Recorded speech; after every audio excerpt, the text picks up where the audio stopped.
Nizamabad rural MLA కార్యాలయంలో rural MLA doctor Bhupath Reddy ఉండడంతో కాంగ్రెస్ కార్యకర్తలు నాయకులతో సందడిగా మారింది. పట్టణ శివారులోని పెర్కి గ్రామంలో గల ఓ ఫంక్షన్ హాలులో నిర్వహిస్తున్న పేకాట స్థావరంపై గురువారం సాయంత్రం టాస్క్ ఫోర్స్ పోలీసులు దాడి జరిపారు. పేకాట ఆడుతున్న 11 మందిని అదుపులోకి తీసుకుని వారి నుంచి 94,000 నగదును స్వాధీనం చేసుకున్నారు.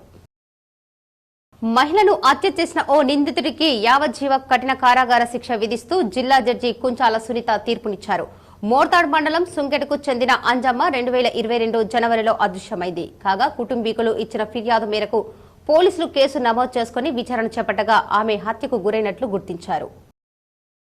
తెలుగు రాష్ట్రాల్లో పలుచోట్ల 10 నోట్ల కొరత ఏర్పడుతుంది. మార్కెట్లో 10 నోటు చలామణి తగ్గిందని, ఎక్కువగా చిరిగిన నోట్లే కనిపిస్తున్నాయని వ్యాపారులు చెబుతున్నారు. కొరత వాస్తవమేనని బ్యాంకు అధికారులు తెలిపారు.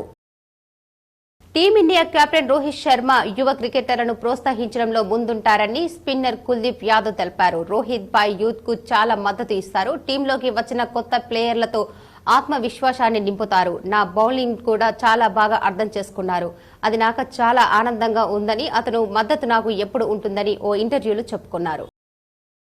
తీవ్ర ఉష్ణోగ్రతలకు తాళలేక ఉత్తరాది ప్రజలు పిట్టల్లా రాలిపోతున్నారు. బీహార్లోని ఔరంగాబాద్ లో బుధవారం 48.2 డిగ్రీల ఉష్ణోగ్రత నమోదవగా వేడికి సంబంధ సమస్యలతో జిల్లా ఆసుపత్రిలో 2 గంటల వ్యవధిలో 16 మంది మరణించారు. గత 24 గంటల వ్యవధిలో వడగాల్పులు మరో 19 మంది చనిపోయారు. ఫోన్ పే కొత్తగా 6 విభాగాల్లో సెక్యూర్డ్ లోన్ స్కీమ్లను అందుబాటులోకి తెచ్చింది. యూజర్లు mutual fund, gold, bike, car, home, property, education లోన్లు పొందవచ్చని సంస్థ తెలిపింది. ఇందుకోసం బ్యాంకులు ఎన్బీఎఫ్సీలతో ఒప్పందం కుదుర్చుకున్నట్లు వెల్లడించింది. 535 మిలియన్ల యూజర్లకు సులభంగా, వేగంగా రుణాలు అందించడమే లక్ష్యంగా పెట్టుకున్నట్లు పేర్కొంది.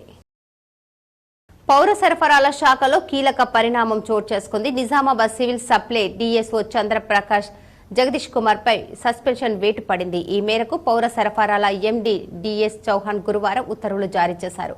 ప్రధానంగా 7 రైస్ మిల్లులకు సంబంధించి సీఎంఆర్ కేటాయింపులో పెద్ద ఎత్తున అవకతవకలు జరిగినట్లు గుర్తించారు.